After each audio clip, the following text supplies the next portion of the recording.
తెలుగు రాష్ట్రాల్లో మొక్కజొన్న పంటకు కత్తెర పురుగు ఆశించినట్లు శాస్త్రవేత్తలు గుర్తించారు. గత ఏడాది ఈ పురుగు దాడి వల్ల చాలా మంది రైతులు తీవ్రంగా నష్టపోయారు. ఈ ఖరీఫ్ లో వేసిన రైతులు మొక్క మొలిచిన దశ నుండే కత్తెర పురుగు పట్ల చాలా జాగ్రత్త వహించాలి. ఈ పురుగు నివారణకు చేపట్టాల్సిన సమగ్ర సస్యరక్షణ చర్యల గురించి రైతులకు తెలియజేస్తున్నారు జమ్మికుంట కృషి విజ్ఞాన కేంద్రం శాస్త్రవేత్త మహేష్.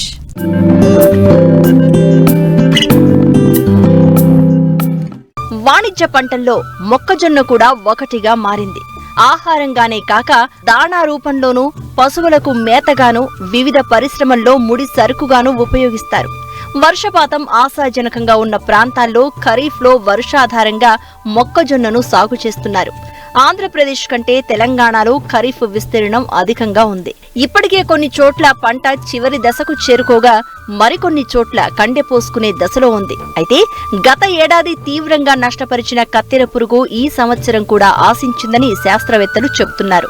చేలల్లో గుర్తించిన రైతులు వీటి నివారణకు ఎలాంటి సస్యరక్షణ చర్యలు చేపట్టాలో తెలియజేస్తున్నారు కరీంనగర్ జిల్లా జమ్మికుంట కృషి విజ్ఞాన కేంద్రం శాస్త్రవేత్త మహేష్.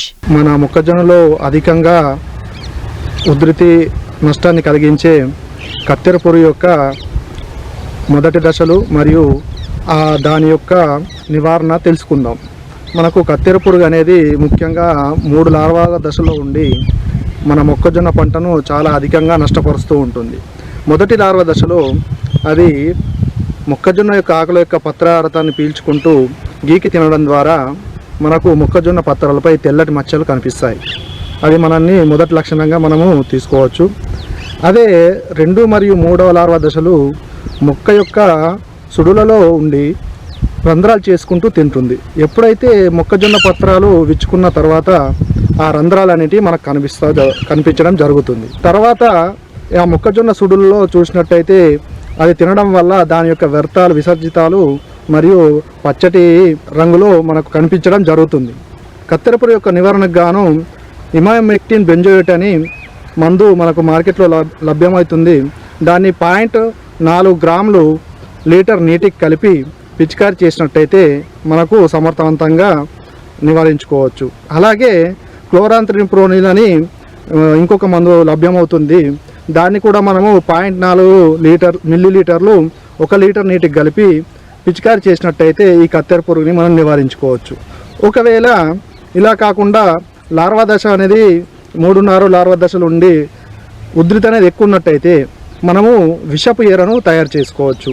మరి ఆ విషపు ఎర తయారు చేసుకొని దాన్ని అప్లై చేసినట్టయితే మనము సమర్థవంతంగా నివారించవచ్చు. ఒక 10 కిలోగ్రాముల తౌడును తీసుకొని దానికి 2 కిలోగ్రాముల బెల్లంని 2 లేదా 3 లీటర్ల నీటిలో కలిపి ఒక 24 గంటలు దానిని నిల్వ ఉంచాలి.